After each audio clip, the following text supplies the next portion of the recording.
bernama Santriman tega meruda paksa cucunya sendiri hingga hamil 2 bulan. Warga desa Margomulyo, Kecamatan Muara Padang, Kabupaten Banyuasin ini tak hanya sekali melakukan ruda paksa terhadap sang cucu yang juga anaknya. Aksi pelaku terbongkar setelah kepala dusun curiga dengan perubahan fisik korban yang masih duduk di kelas 6 sekolah dasar ini. Untuk mengetahui bagaimana informasi lebih lengkapnya telah tersambung bersama saya wartawan Tribun Sumsel. Ada Ardiansyah di sana yang akan memberikan informasinya pada Anda. Halo Ardi. Halo Nila. Oke, selamat siang Ardi, bisa dijelaskan bagaimana awal mulanya kasus seorang kakek yang meruda paksa cucunya ini bisa terungkap?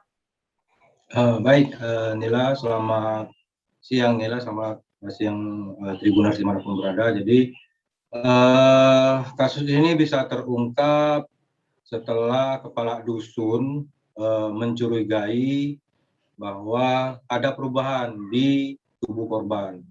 Karena ada perubahan dan curiga, sehingga kepala dusun berinisiatif mengajak warga untuk memeriksakan keadaan atau kondisi korban. Pada saat diperiksa, ternyata si korban ini sudah hamil 2 bulan.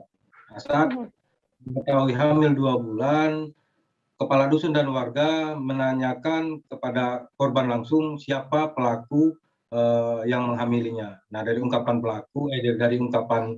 si korban bahwa orang yang menghamilinya itu ternyata tidak lain adalah kakeknya sendiri. Kasus ini ternyata terungkap juga si korban ini merupakan anak si kakek. Mengapa begitu? Karena pada saat 15 tahun yang lalu, si kakek ini juga pernah meruda paksa anak kandungnya sendiri. Pada saat 15 tahun meruda paksa anak kandungnya sendiri, lahirlah si korban ini 15 tahun yang lalu.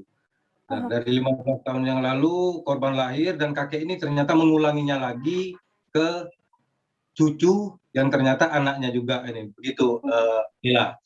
Oke, artinya sang cucu ini sebenarnya adalah anak kandung ya, anak kandung dari kakek tersebut. Kakek tersebut. Baik, oke. Ini memang apakah korban ini tinggal bersama dengan pelaku, Ardi, atau di mana kedua orang tuanya sampai tidak mengetahui bahwa korban ini menjadi korban ruda paksa oleh kakeknya sendiri? Baik, Nila, berarti begini.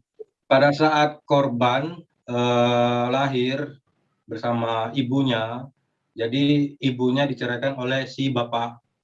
Jadi si bapak korban ini menceraikan si ibu, sehingga si ibu dan korban ini tinggal satu rumah dengan si pelaku.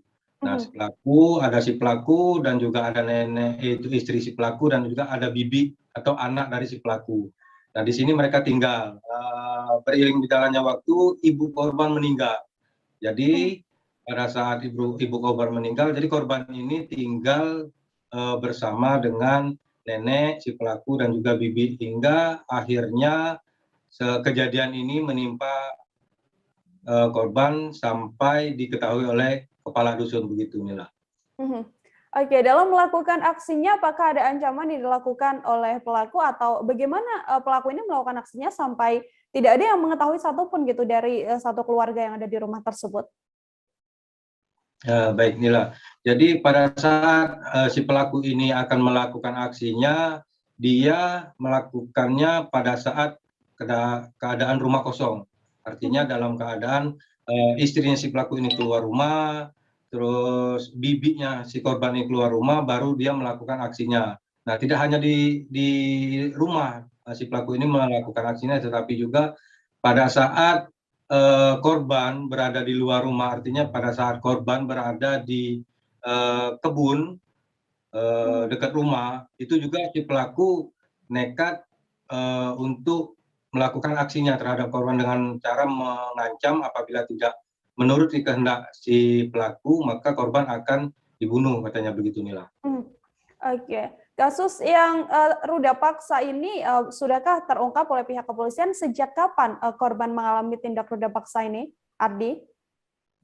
Baik Nila, jadi kasus ini terungkap setelah pihak kepala dusun dan warga melaporkan ke Polsek, dari Polsek meneruskan ke Polres. Dari situ, dari koordinasi yang dilakukan, pihak kepolisian langsung menangkap si pelaku ini di rumah pada saat berada di rumah. Nah, dari situ awalnya si pelaku ini sama sekali tidak mengakui kalau dia sudah melakukan ruda paksa terhadap cucu yang juga anaknya ini. Tetapi pada saat pemeriksaan saksi-saksi yang dilakukan pihak kepolisian dan juga melakukan interogasi mendetil terhadap pelaku, akhirnya pelaku ini mengakui bahwa sejauh ini dia seingat pelaku bahwa sudah melakukan ruda paksa terhadap korban ini sebanyak 9 kali, tapi sisanya dia lupa berapa kali, yang baik di rumah maupun di luar rumah. Gitu ya.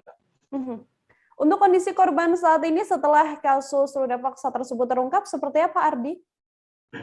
Nah, baik, untuk saat ini kondisi korban dari informasi yang kami peroleh dari kepala dusun dan juga pihak kepolisian bahwa korban saat ini mengalami trauma. Nah, sehingga dari pihak kepolisian juga berinisiatif berkoordinasi dengan pihak kepala dusun untuk melakukan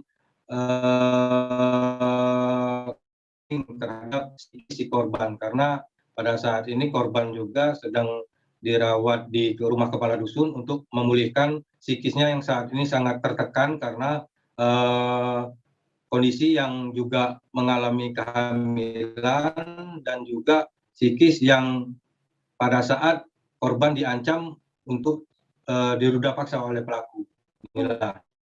Baik, terima kasih banyak Ardi atas laporan Anda. Untuk mengetahui informasi lebih lengkapnya, Saudara Ardi telah menghimpun wawancara dengan Kasat Reskrim Polres Banyuasin AKP Muhammad Ikang Ade Putra. Berikut liputannya untuk Anda. Ya, korban HH diperkosa diperkirakan pada bulan Juli. Ya, pada bulan Juli sebanyak 9 kali. Ya, 9 kali. Untuk TKP-nya ada di rumah, ada di kebun, terus juga sekarang pada kondisi korban pada saat ini itu sudah hamil kurang lebih 2 bulan. Nah, seperti itu. Untuk kronologisnya berawal dari laporan dari masyarakat adanya dugaan terkait masalah hamilnya si korban tersebut. Oleh karena itu kita langsung tim PPA Polres Banyuasin dan Polsek Muara Padang itu bekerja sama untuk melakukan penangkapan terhadap pelaku seperti itu. Untuk sebelumnya dari penyelidikan yang dilakukan juga bahwa si pelaku ini pernah melakukan juga kepada anak kandungnya sebelumnya, itu bagaimana? Jadi untuk berawal kami mendapatkan informasi ini cucunya, namun hasil penyelidikan menyatakan bahwa ini ternyata anaknya yang dimana berdasarkan pengakuannya ini dari anaknya si pelaku, ya, anaknya pelaku, terus akhirnya sekarang dan lahirlah si HH diperkosa kembali seperti itu. Untuk pasal yang dikenakan untuk si pelaku ini berapa? Kita mengenakan Undang-Undang Nomor 23 Tahun 2002 tentang Perlindungan Anak. Itu ancamannya maksimal 15 tahun. Jangan lupa subscribe, share, komen, dan like ya.